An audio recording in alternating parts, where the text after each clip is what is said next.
graduation on February 25th, 2018. I'm interviewing Reggie Parker.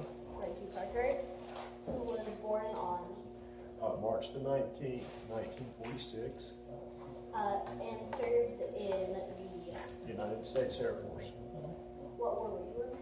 I was in during the Vietnam War, but I did not serve in Vietnam. What were your most memorable experiences from? I was in for 4 years, so there were quite a few experiences. But my job in the Air Force was I was a Russian linguist. I was taught to speak Russian and understand Russian.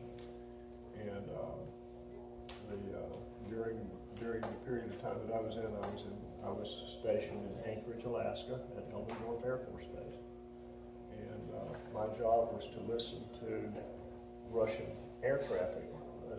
In other words, pilots of Russian aircraft, and also the ground stations that they were communicating with.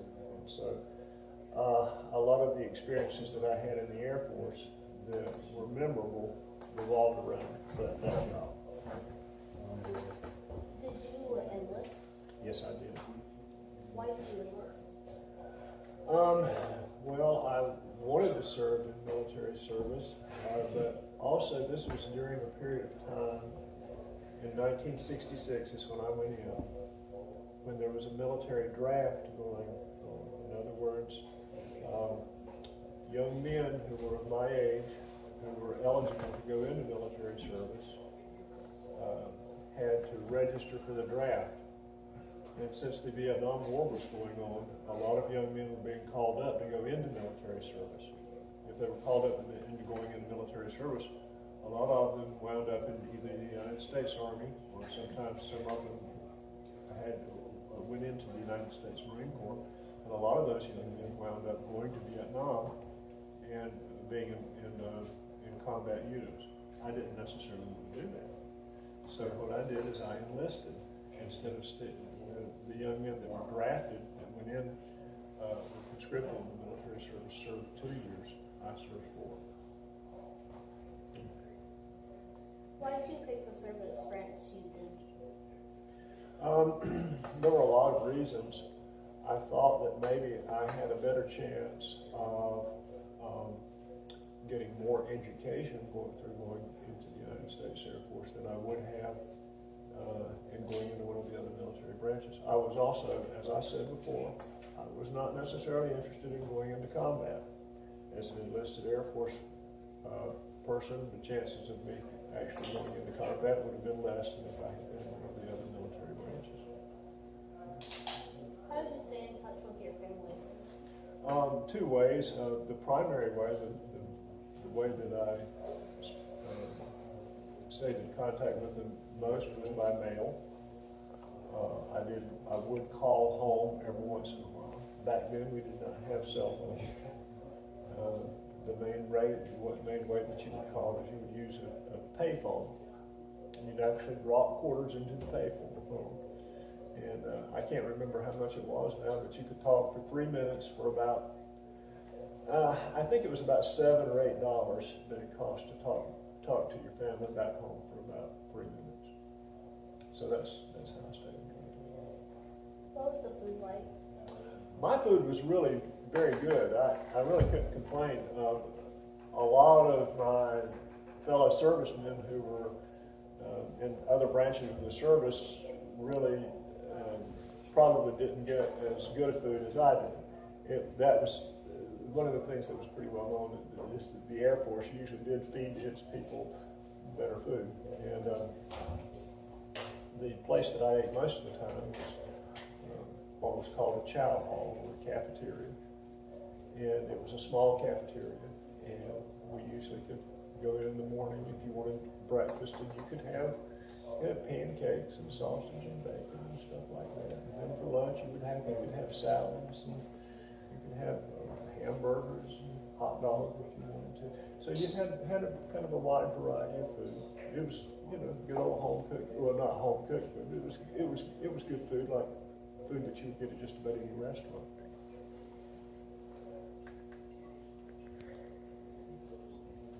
What did you do when you got out of the military?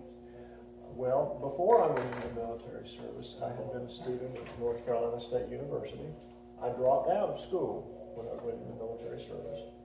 But then after I got out of military service, I went back to college and I finished my college degree. For a couple of years after I finished, and I went back to North Carolina State. I finished college there. And after I finished college, I taught high school for a couple of years, and then after that, I went to work for the United States government. I worked for the Social Security Administration, and I retired from the Social Security Administration after working for them for 30 years.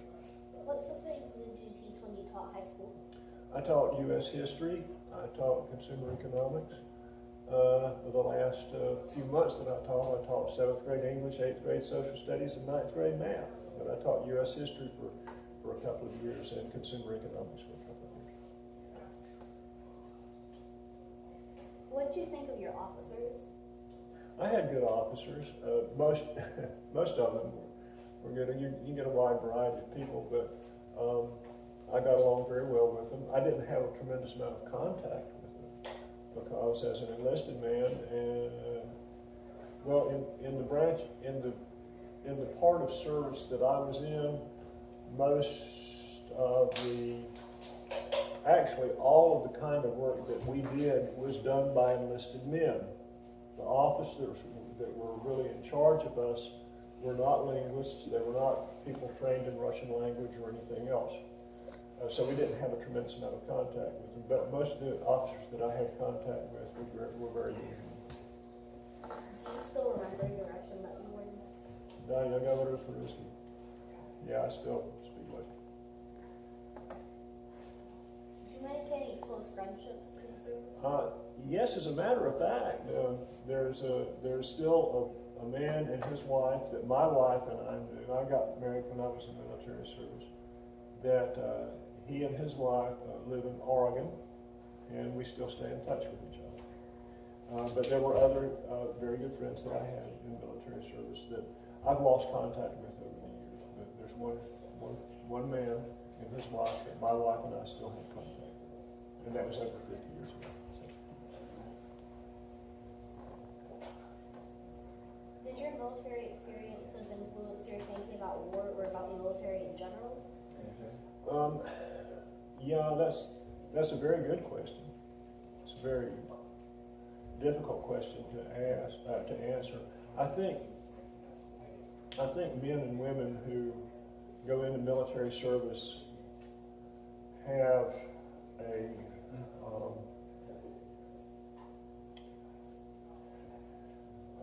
it's a hard question to ask, but I think they have more of an appreciation of what military service is all about, and they realize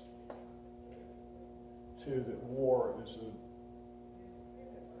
my belief is that war is the very last option that you as a country should have to try to solve any problem.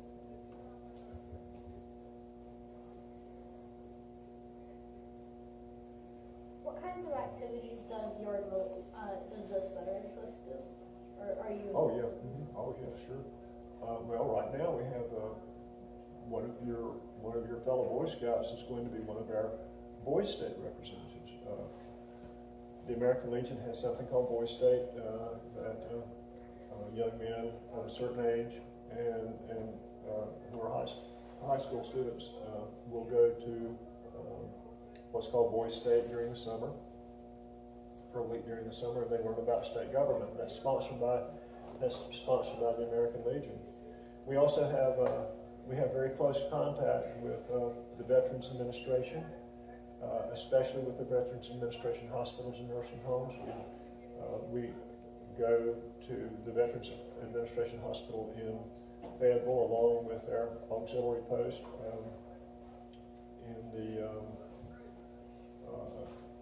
it's every other month to visit the veterans there. We also have a lot of contact with the Air Force ROTC unit at South Johnson High School, and they assist us in some of our activities. And some of the activities that we have a school awards program that we do at Forks Elementary School, 4 Oaks Middle School and Meadow School. We also have a kind of a meet the veterans type of activity that we have with 4 Oaks Elementary School in the spring. We do a Memorial Day service here in 4 Oaks on Memorial Day. We also put flags on the graves of their veterans at the 4 Oaks Cemetery here and at a lot of church cemeteries around the area. Those are just a few of the many things we do. We also support the North Carolina World War II Memorial, the Veteran Service Fund, along with other veterans groups here in Johnson County. We support programs that assist the veterans in the area in many different ways. We also assist a local church food closet. So, there's a lot of things, a lot of different things we do.